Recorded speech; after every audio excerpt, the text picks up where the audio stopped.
चीजों से, मन, बुद्धि, चित्त, अहंकार। जब आप सपना देखते हो तो वो मन में सोची गई बातें सपने में दिखती हैं। अक्सर सपने में क्या दिखता है? जो आप सोच के सोते हैं, सोचा हुआ ही सपने में आता है। मतलब सपना देखने वाला कौन है? मन। बोलो हाँ। सपना देखने वाला कौन है? और उस मन का शरीर जब निकाले तो आत्मा भी उस सूक्ष्म शरीर में प्रवेश कर जाती है और ये शरीर यहीं रह जाता है। यमदूत उस शरीर को ले जाके यमराज के सामने पेश करते हैं कि इस जीवात्मा ने इतना पाप किया, इतना पुण्य किया। जो आपने पाप किया वो पाप का दंड नरक में मिलेगा, जो पुण्य किया उसके फल भोगने स्वर्ग में जाओगे। और ये आपके पाप पुण्य वहां अलग अलग होते हैं कि आपके माना कि 5 किलो पाप निकले और किलो 2 किलो पुण्य निकले। आपके कितने पुण्य निकलेंगे भाई? आपके कितने पुण्य निकलेंगे? पाप ज्यादा निकलेंगे कि पुण्य? मैया आपके ज्यादा क्या निकलेंगे, पाप की पुण्य? महाराज हमारा गांव बचा लो, हमारा गांव बड़ा संकट में है। तो संत ने बोला कौन सा संकट आपके गांव में आ गया? बोले हमारे गांव में एक वैश्या आ गई है और वो वैश्या गांव के बच्चों को बिगाड़ रही है। तो संत जी ने कहा ठीक है मैं उस वैश्या को ठीक करता हूँ। तो संत जी राम राधे श्याम।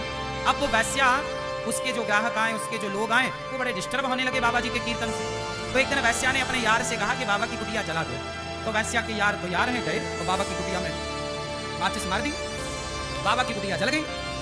लेकिन जली तो भगवान ने हवा चलाई, और हवा चली तो आग है, उड़ उड़ के उस वैश्या के घर में भी चली गई। उसका भी घर लकड़ी का था, उसके घर में भी आग लग गई, उसका भी घर जलने लगा। वैश्या दौड़ी दौड़ी आई, बाबा आपने मेरा घर जला दिया। संत ने कहा देख ऐसा नहीं, तेरे यार ने मेरा घर जलाया तो मेरे यार ने तेरा घर जला दिया।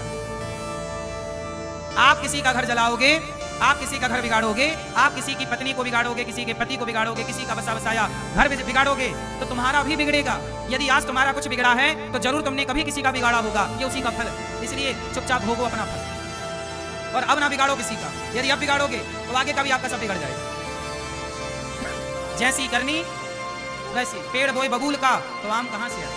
व्यक्ति जो बोता है वो पाता है। बोलो हाँ। इसलिए कहते हैं उस सूक्ष्म शरीर का कल्याण करने के लिए मन को भगवान में लगाओ। इसलिए कहते हैं शरीर को भगवान में ना लगाओ, मन को भगवान में लगाओ, क्योंकि मन का ही उद्धार होता है, मन की ही दुर्गति होती है। वो सूक्ष्म शरीर जो था, सपना जो देख रहा था वो कौन था? कौन था? सूक्ष्म शरीर था, मन था। इसलिए कहते हैं माया मरी ना मन मरा, मर मर गया शरीर, आशा तृष्णा ना मरी, कह गए दास कवि। इसलिए अपने मन को निष्काम करो। कोई कामना, जिसका मन निष्काम है, भगवान में लगा, उसका मन पवित्र। पुण्य नहीं बांट सकती, सबको अपना अपना भोगना पड़ता है।